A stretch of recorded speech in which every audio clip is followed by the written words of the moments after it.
сәлеметсіздер ме құрметті тыңдармандар. Бүгінгі талқылайтын тақырыбымыз адамның метапневмовирус жайлы болады.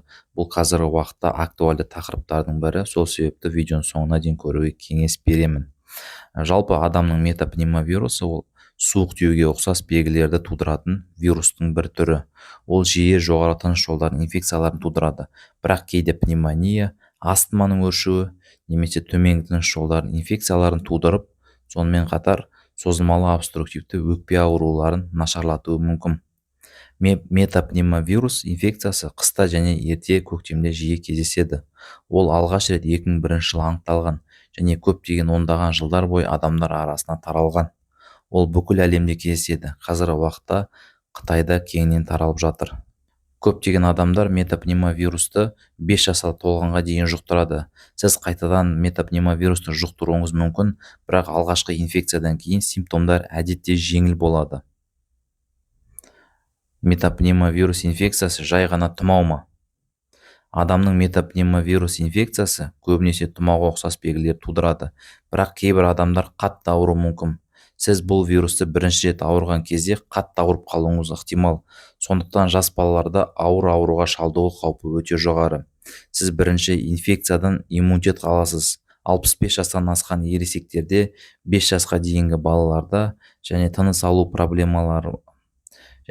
алу жолдарында проблемалар бар адамдарда, иммундық жүйесі әлсіреген адамдарда вирус ауыр түрде өтуі әбден мүмкін. Адамның метапневмовирус инфекциясы қаншалықты жиі кездеседі?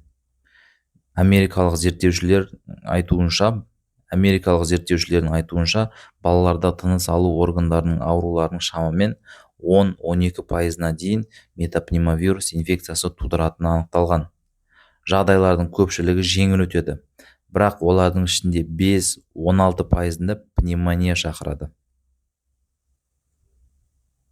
Адамның метапневмовирус инфекциясының белгілері қандай? Бұл вирустың клиникалары жөтел, мұрынның ағу немесе бітелуі, тамақ ауруы, температура, тыныс алудың қиындауы, ентігу сияқты, бөртпе, диарея сияқты белгілермен өтуі мүмкін. Адамның метапневмовирусты инфекциясы қалай жұғады?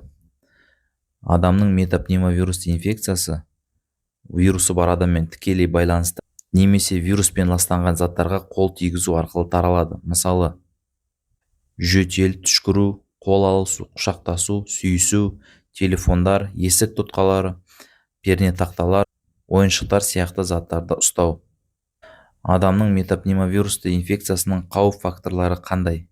Кез келген адам бұл вирусты жұқтыруы мүмкін, бірақ сізде ауыру қаупі өте жоғары. Егер сіз 5 жастан төмен болсаңыз, жасыңыз 65 жастан асқан болсаңыз, ВИЧ инфекциясы болса, қатерлі ісіктер болса, аутоиммунды аурулар болса, немесе аутоиммунды ауруларды басатын дәрілік препараттар ішсеңіз, астма немесе хобл сияқты ауруларыңыз болса, сіз үшін бұл инфекцияның түрі ауыр өтеді деген қауіп қатер бар.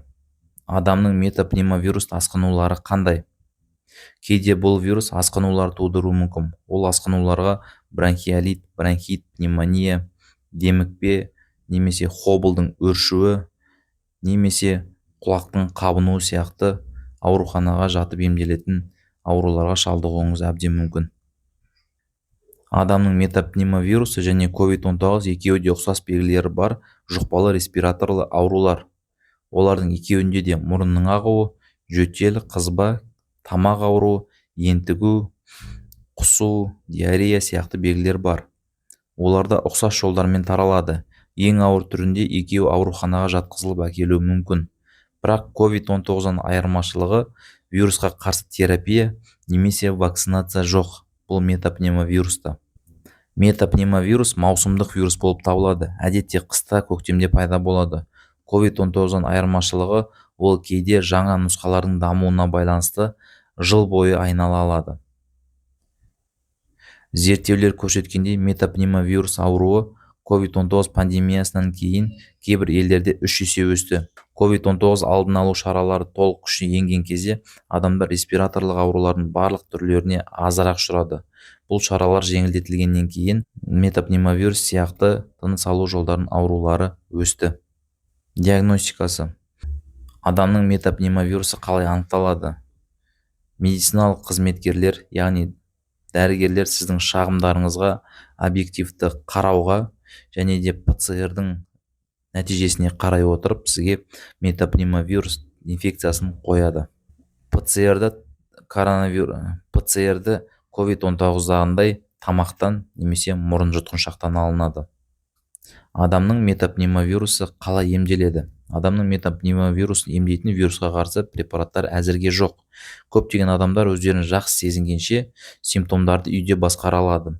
Симптоматикалық ем жүргізеді, яғни қандай да бір симптом болса, сол симптомға қарсы ем жүргізеді. Мысалы үшін, мұрын бітелсе, мұрынды шаямыз, тамшылатамыз, немесе тамақ ауырса, тамақ ауру қарсы, жөтел болса, жөтелге қарсы дәрілер ішеміз. Бұны симптоматикалық ем деп атайды.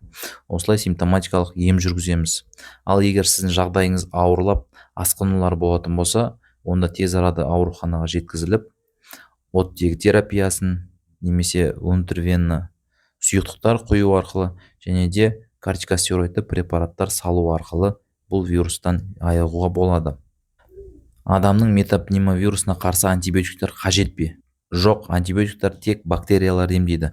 Бұл жерде вирус, сол себепті антибиотиктер әсер етпейді. Тек қана егер сізде пневмония туындаған жағдайда антибиотик салынуы мүмкін, чтобы бактериалды асқыну болмас үшін.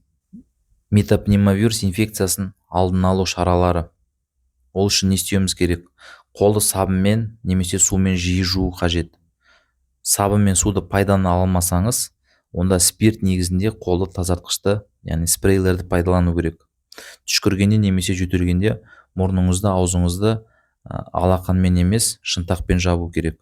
Егер ауырып қалған жағдайда басқа адамдарға жұқтырмау үшін бетперде тағуыңыз қажет, және де көп халық жүретін жерлерде жүрмеуіңіз керек. Тамақты немесе басқа да ас құралдарын тек қана өзіңіздікі болған дұрыс. Басқаларға қолдануға мүлдем болмайды. Ал құрметті тыңдармандар, бүгінгі тақырыбымыз соңына келіп жетті. Егер видео ұнаған болса, лайк басып, комментарий жазып, достарыңызбен бөлісе отырыңыздар.